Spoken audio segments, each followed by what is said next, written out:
My name is Dorothy Haynes.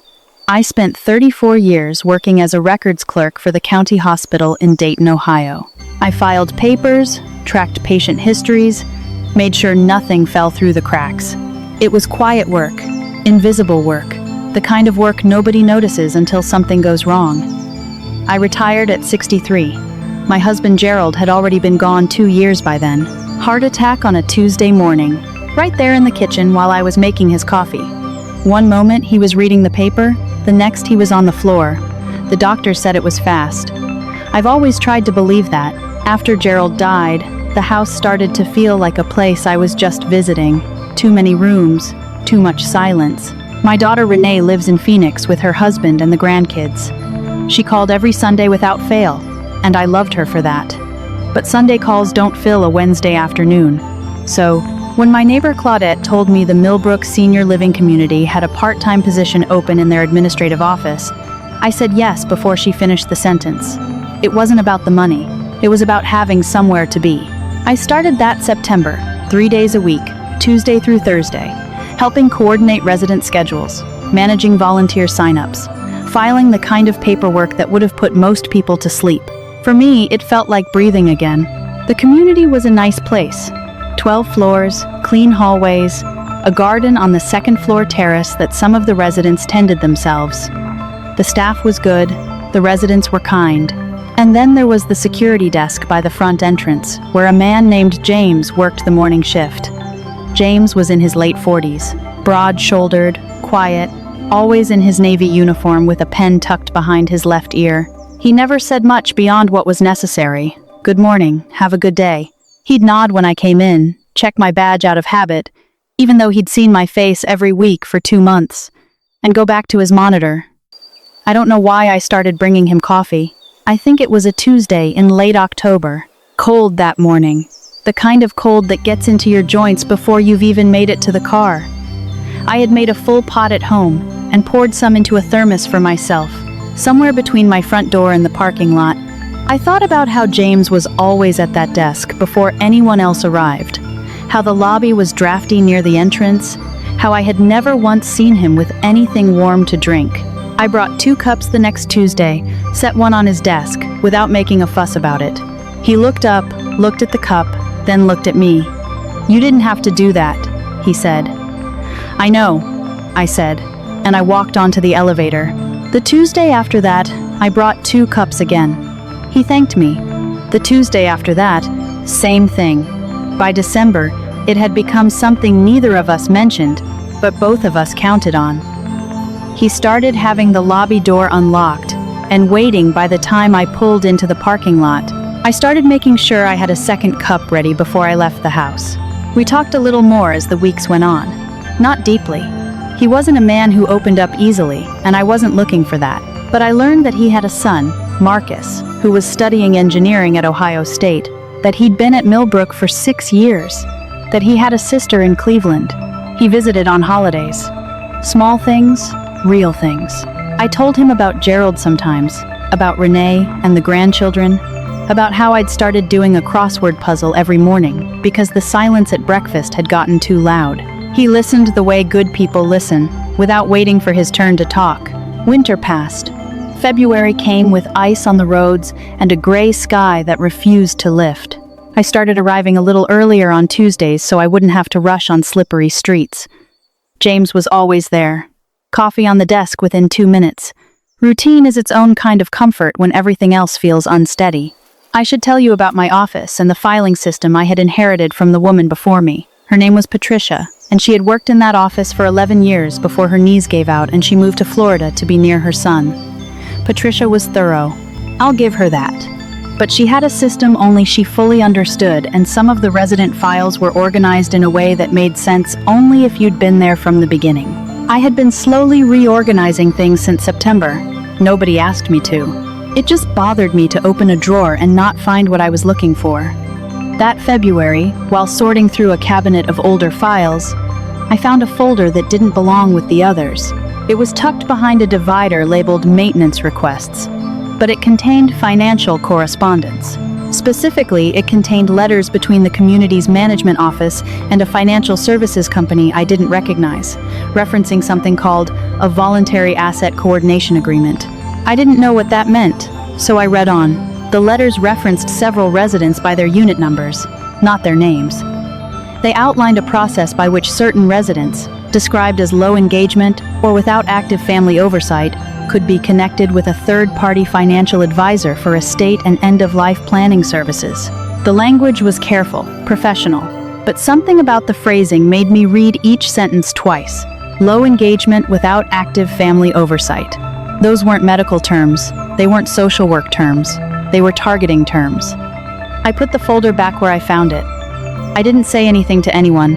I told myself I had probably misunderstood something, that there was an innocent explanation, that I was a records clerk, not an investigator, and I should let it go. But I've never been good at letting things go. Gerald used to say I had a mind like a filing cabinet. Once something went in, it stayed there until it was properly resolved. I started paying closer attention. Over the next 3 weeks, I noticed a pattern in the visitor logs I processed. A man had signed in 6 times between November and February. He always visited on weekday afternoons. He always listed his purpose as financial consultation. He always visited the same 4 units. And his name, which he printed in careful block letters each time, was a name I recognized from those letters in the cabinet. His name was Douglas Frell. I looked him up online from my home computer. He had a website for a company called Frell Estate Solutions. It looked professional. Stock photos of smiling older couples, language about peace of mind and protecting your legacy. But when I looked for reviews, I found almost none. When I looked for his professional licensing, I found a registration that had lapsed 18 months ago and had never been renewed. A financial advisor with a lapsed license was visiting vulnerable elderly residents of a senior living community. Residents specifically selected because they had limited family contact. I sat at my kitchen table for a long time that night. Gerald's chair was still across from mine. I still hadn't moved it. I thought about the 4 residents Frell had been visiting. I knew 2 of them by name from my work. One was a woman named Evelyn, who always wore a yellow cardigan and brought cookies to the front desk on the 1st of every month.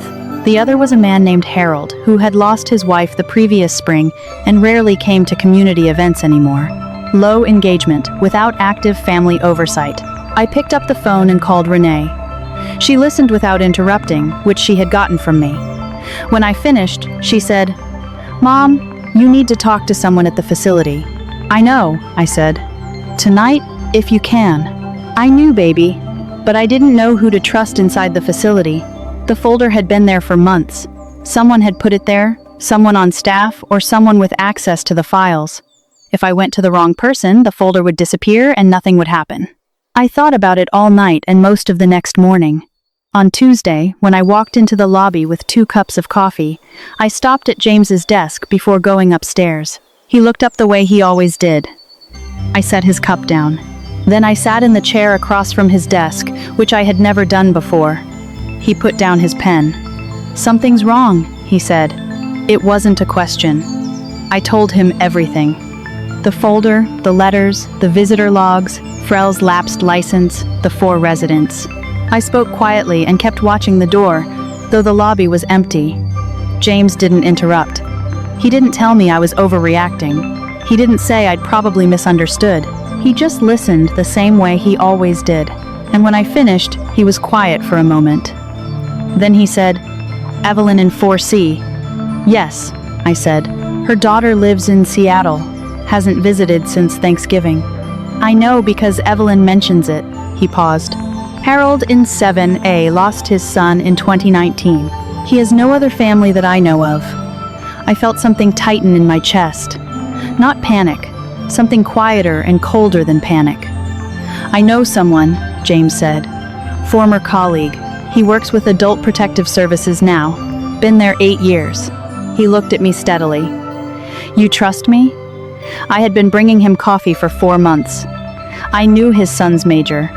I knew his sister's name, and I had watched him every single morning treat every person who walked through that door with the same quiet, consistent decency. "Yes," I said. "I trust you." He made a call that afternoon, not from the facility phone, from his personal cell standing outside in the parking lot during his break. He came back in and found me in my office. "Someone's coming Thursday morning," he said.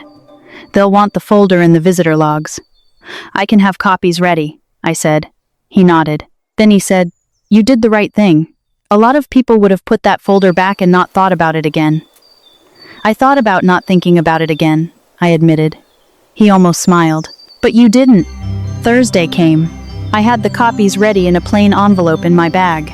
2 investigators from Adult Protective Services arrived at 9 in the morning, and James met them in the lobby and brought them up to me without making any announcement or drawing any attention.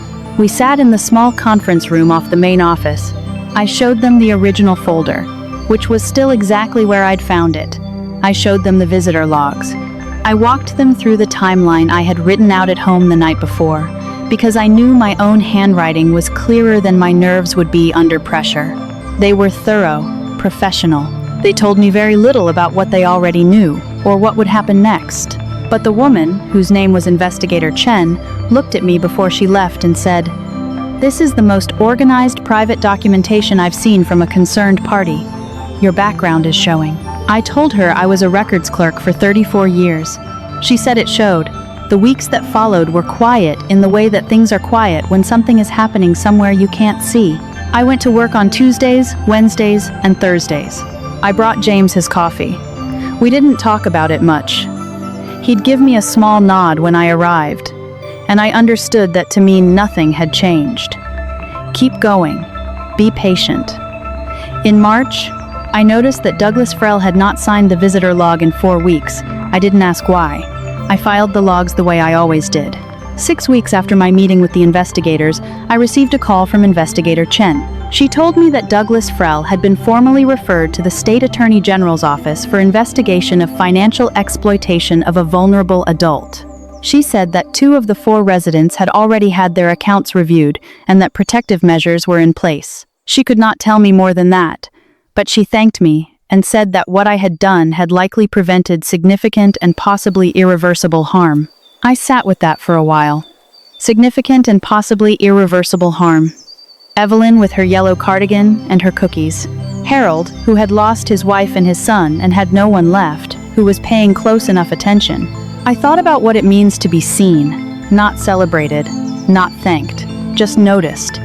The way a person's schedule, their habits, their small daily patterns can either be used against them or used to protect them, depending entirely on who is watching and why. A few weeks after that call, I was finishing up in my office on a Thursday afternoon when James appeared in the doorway. He wasn't in his uniform. He was done for the day, jacket on, ready to go home. "My son is coming this weekend," he said. "Home from Columbus for spring break." "That's wonderful," I said, and I meant it. He looked at the floor for a moment, then back at me. "I want you to know I told him about this. About what you found and what you did." He paused. He asked me, "What kind of person does something like that?" I told him the kind who makes 2 cups of coffee when they only need one. I didn't know what to say to that, so I didn't say anything for a moment. Then I said, "You raised a boy who asks good questions." He nodded once, the way he nodded when he meant something sincerely. "You should come for dinner," he said. "Nothing fancy. Marcus makes his grandmother's mac and cheese. I grill when it's warm enough." He said it the way you offer something real, not something polite. "If you want." I told him I would think about it, but I already knew the answer. On Sunday, Renee called the way she always does. I told her about the investigator's update. She got very quiet on the line and then she said, "Mom, you could have gotten yourself into real trouble." "I know," I said. "You should have told me sooner." "I know that, too." She was quiet again then. "I'm proud of you. Dad would have been proud of you." I looked across the kitchen at Gerald's chair. I still hadn't moved it. Maybe I wasn't going to. There's a thing that happens when you've lived long enough. When you've filed enough papers and attended enough funerals and made enough cups of coffee in a quiet house, you start to understand that the world doesn't divide itself into heroes and victims, the way stories sometimes make it seem. It divides itself into people who notice and people who don't. People who do something with what they notice, and people who decide it's not their business. I was a records clerk. I was good at noticing what was out of place. And I had made a habit, without thinking much about it, of showing up for the people around me. Not grandly, not with speeches or gestures, just consistently. 2 cups when I only needed 1. Every Tuesday, every week. I didn't bring James coffee because I wanted something in return. I brought it because the lobby was cold, and his shift started before anyone else, and it seemed like a simple and decent thing to do. That's all. That's the whole reason. But that habit, those small Tuesdays stacked on top of each other, meant that when I needed to trust someone quickly and completely, I already knew exactly who to turn to. And James, because of those same Tuesdays, already knew the kind of person I was. Kindness is not naive. It is not soft, done with consistency and without conditions. It builds something sturdier than most people realize. It builds the kind of trust that holds when things get serious. Evelyn still brings cookies to the front desk on the 1st of every month. She doesn't know what happened in the offices above her. I hope she never needs to. Harold has started coming to Tuesday morning coffee hours in the common room. He sat next to a man named Roger last week who also lost his wife recently, and they talked for an hour. I still make 2 cups every Tuesday morning before I leave the house. I still set one on James's desk when I walk in. He still looks up the way he always does. Some things don't need to change. Some habits are worth keeping exactly as they are. And if you are watching this and you feel like the life around you has gotten very quiet, like the chair across from you stays empty too long, like the days are passing without anyone really noticing whether you're in them or not, I want you to hear this. You do not need a dramatic gesture. You do not need to wait until you have something big to offer. Make 2 cups when you only need 1. Show up somewhere every week the same way. Let people know through the smallest and most consistent acts that they are seen, because you never know which Tuesday changes everything.